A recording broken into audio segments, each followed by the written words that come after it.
Viewers, আমি doctor Mohammad Saiful Islam. এইদিকে আসেন, এই লাইভে আছি। আমি আমার ডাক্তার সাইফুল ইসলাম। আমার চেম্বার হলো শিবা থমিও হল, শালবন মিসার কাছে রংপুর। আমি একটা প্রজেক্ট করছি, হলো আদার প্রজেক্ট। আমার এই যে ডাক্তার ভাই ডাক্তার হামিদুল ইসলাম, উনি এই প্রজেক্ট দেখার জন্য আসছেন। এই দেখেন, সালাম জান, আসসালামু আলাইকুম। আসসালামু আলাইকুম। এই যে আমার আদার প্রজেক্ট, লাইভে আছে। এই দেখেন, আদা আমার গাজাইছে।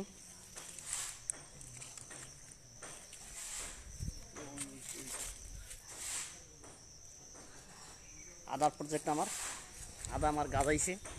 আমি 120 বস্তা আদা করছি। আল্লাহ যদি বাসে রাখে, যদি এটা সাকসেসফুল হয় তাহলে আগামীতে আমি 1000 বস্তা আদা করব। আপনারাও যারা করেন, আমি আমার আরও সবজি বাগান আছে এই যে পাশে, পরে আপনাদেরকে দেখাবো। আমার ছাদ বাগান আছে, ছাদ বাগান দেখাবো। আচ্ছা, আজকে রাখি। আসসালামু আলাইকুম।